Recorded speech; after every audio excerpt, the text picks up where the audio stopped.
భగవద్గీత 4వ అధ్యాయము 23వ శ్లోకం.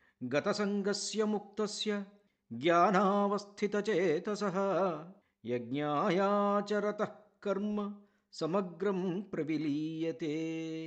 గత సంగస్య సర్వదా ఆసక్తిరహితుడును, ముక్తస్య దేహాభిమానము మమకారము ఏమాత్రము లేనివాడును, జ్ఞానావస్థితచేతసః పరమాత్మ జ్ఞానమునందే నిరంతరము మనస్సును లగ్నమునర్చిన వాడును యజ్ఞాయ కేవలము యజ్ఞార్థమే ఆచరత కర్మలను ఆచరించువాడును అగు పురుషుని యొక్క సమగ్రం కర్మ అతని కర్మలన్నీయు ప్రవిలీయతే విలీనములగును.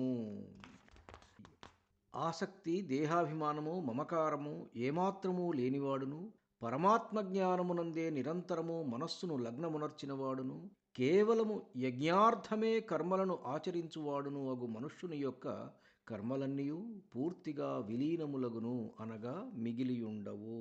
గత సంగస్య ముక్తస్య జ్ఞానావస్థిత చేతసః.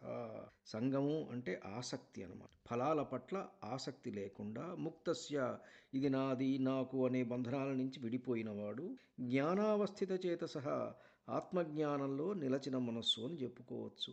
యజ్ఞాయ ఆచరత కర్మ అంటే అర్పణభావంతో సమర్పణాభావంతో చేసే పని సమగ్రం ప్రవిలీయతే కర్మబంధనం పూర్తిగా కరిగిపోతుంది అని చెప్తున్నారు పరమాత్మ. కర్మ చేయడం మానవలసిన అవసరం లేదు, కానీ కర్మకు నేను చేస్తున్నాను నాకు ఫలం కావాలి అనే భావం కర్మ చేసేటప్పుడు ఉండకూడదు. ఆసక్తితో అహంకారం లేకుండా భగవంతుడికి అర్పణగా యజ్ఞంలా చేసే ప్రతి పని కూడా మోక్షానికి మార్గం అవుతుంది. ఒక గృహస్థుడు కుటుంబాన్ని ఇది నాకు భారంగా ఉంది అని అనుకోకుండా ఇది నా ధర్మము, గృహస్థ ధర్మము అని ఆచరిస్తూ చేసేటట్లయితే అతనికి అది నిజంగా టెన్షన్ ఉండదు. దిస్ ఇస్ మై, ఇది నా డ్యూటీ అనుకుని చేసినట్లయితే. అట్లాగనే ఉద్యోగం కూడా ఉద్యోగాన్ని జీతం కోసమే కాకుండా బాధ్యతగా పనిచేస్తే అప్పుడు ఆ టెన్షన్స్, అహంకారాలు, కర్మ బంధనాలు ఇవన్నీ ఏమీ ఉండవు. ఆసక్తితో అర్పణ భావంతో చేసిన కర్మ మోక్ష మార్గతున్నారు పరమాత్మ. ధన్యుణ్ణి. నమస్కారం. మీ ఊటుకూరు జానకి రామారావు.